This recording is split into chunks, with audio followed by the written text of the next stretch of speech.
This is Agony Myers, and you're watching Agony Does Not Perform.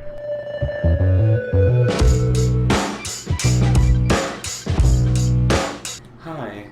I haven't really, thought of any new content, to fill out a whole video the way I like to do. The last video I did was full of, sources and citations and quotes and stuff like that. And I mean, that's just really my gig, that's what I like to do.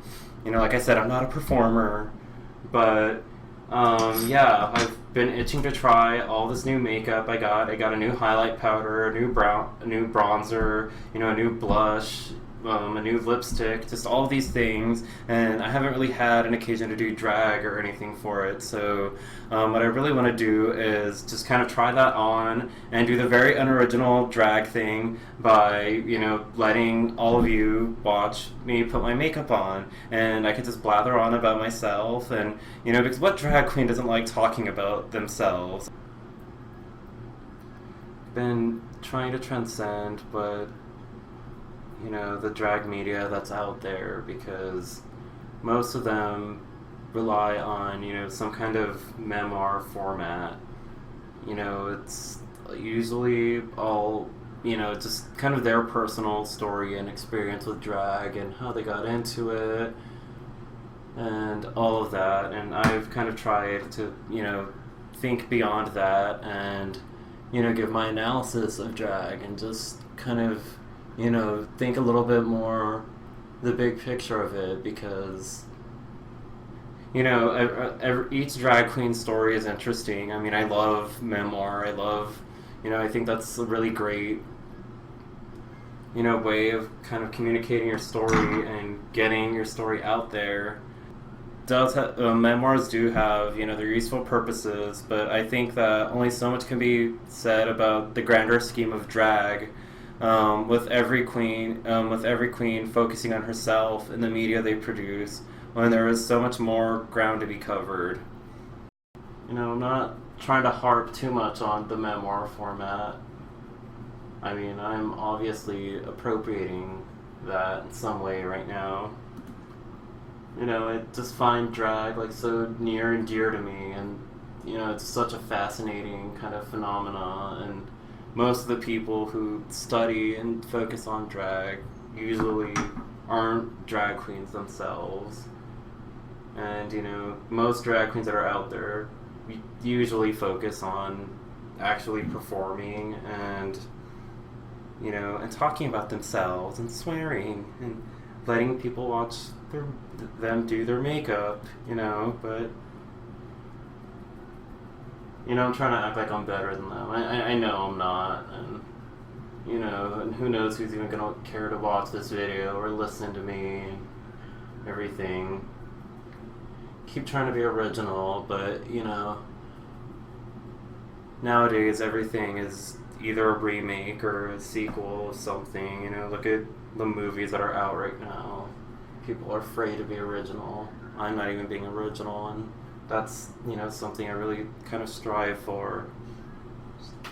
That should show you how sad it is, really. But just sit there and watch me go on and on about myself and watch me ruin my face. Everybody likes a good show. It's like, kind of throwing a little shade here and there for, a lot of drag queens showing their makeup process, but, yeah, I think it's just interesting for people to see the transformation that we go through, all that has to be done, to make us look beautiful and feminine and just fucking crazy.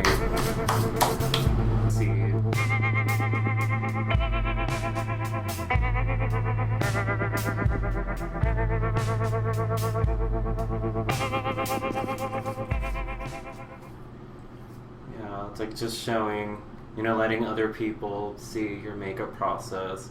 I mean, that's one thing, but then letting other drag queens see what you're doing is really intimidating.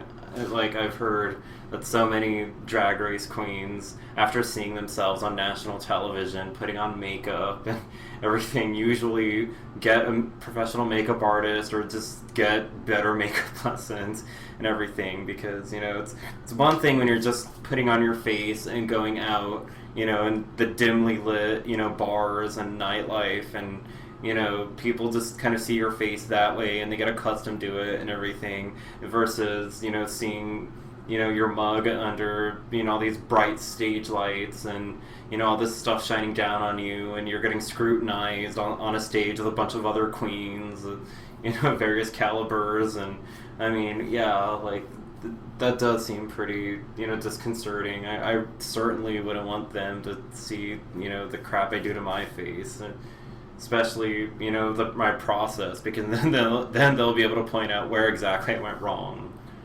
Just kind of scary, but putting myself out there, why not? Wanted a YouTube channel, didn't I?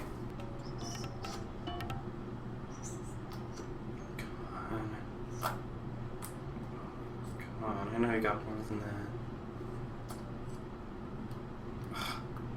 Bitch. Oh my god, this fucking primer.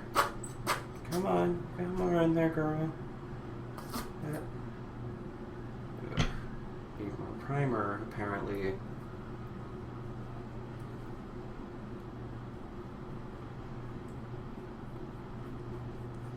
Come on, primer.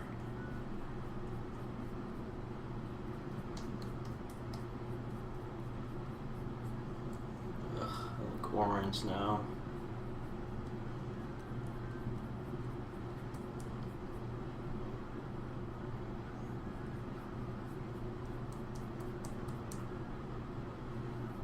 Something I've been thinking about is, what or who Agony as a persona is.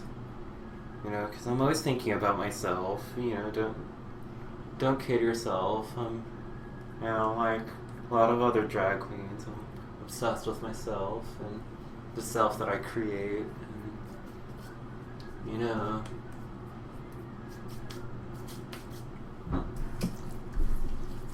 like talking about myself and thinking about myself, a YouTube channel totally centered around me.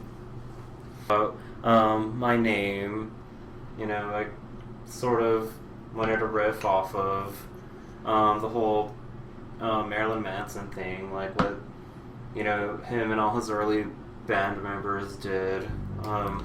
Because in case, some of you haven't noticed, his name is the first name Marilyn Monroe, the last name of Charles Manson. Because what he and his early bandmates wanted to do was, have a fashionable, beauty icon be their their first name, something recognizable and pretty and something people love, and then they'll have the last name of a famous serial killer, something that society doesn't really like thinking about, and something ugly and scary and all of that.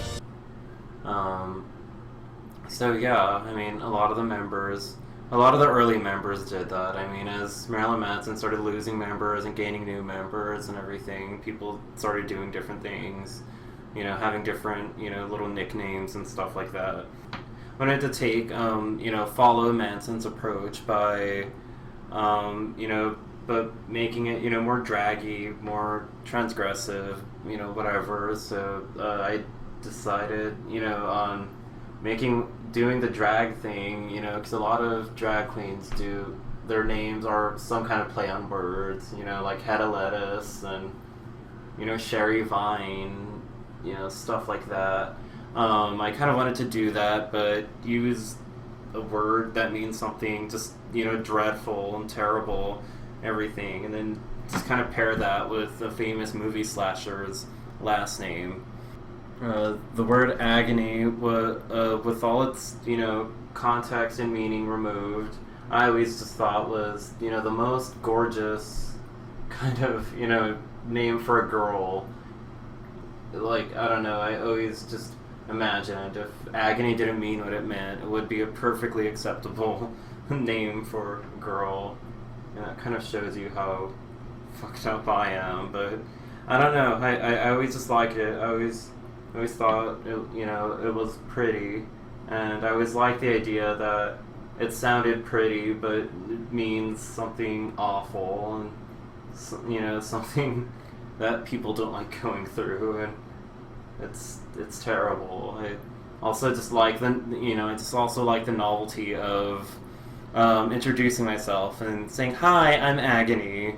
Like, I'm already telling them, like, I'm the judge of me being agonizing, you don't have to say it.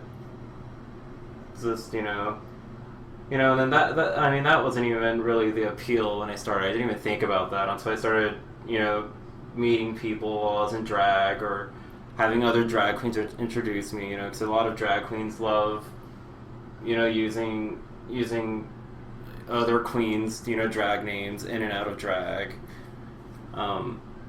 It's like, so it's just funny being introduced as or calling myself Agony to new people, and I'm already telling them that I'm agonizing, so don't say I didn't warn you. Way before all of that, Michael Myers from Halloween always creeped me the fuck out, but as I got older and grew into being an awkward, quiet teenager with Asperger's, I began relating to him. This is not to say that any other teenager with Asperger's are or should be seen as threatening, but I found myself being able to connect with how the killer seemed to contrast from how human and normal most victims in slasher movies appear, because they're so social and sexual and, well, stupid. Doing what I guess normal teenagers did. Well, I stayed at home watching movies and sewing clothes for my dog. Like, it's just, it's just interesting thinking about normativity and stuff like that, because I was just abnormal in so many ways and all of that, and I knew people who lived, I guess, the normal teenager lifestyle, having sex, partying, doing drugs, and all of that. And I'll admit, I thought I was above, all of that and everything. But I just had my own, little interests in mind, and so I eventually, landed on Agony Myers. Because if I didn't just tell you, what I just told you about myself, it just kind of sounds like, oh, there goes little Miss Agony Myers, it just, I feel like just, the onomatopoeia of it just sounds very innocent and, almost southern, and like has a sweetness to it, but it actually means something awful. That's kind of what I like. That's sort of how I see myself. It's in and out of drag. Just on the surface, I might seem all put together and maybe pretty, maybe at all socially acceptable, but I'm actually just a big monster under here, and just stay away, keep your distance.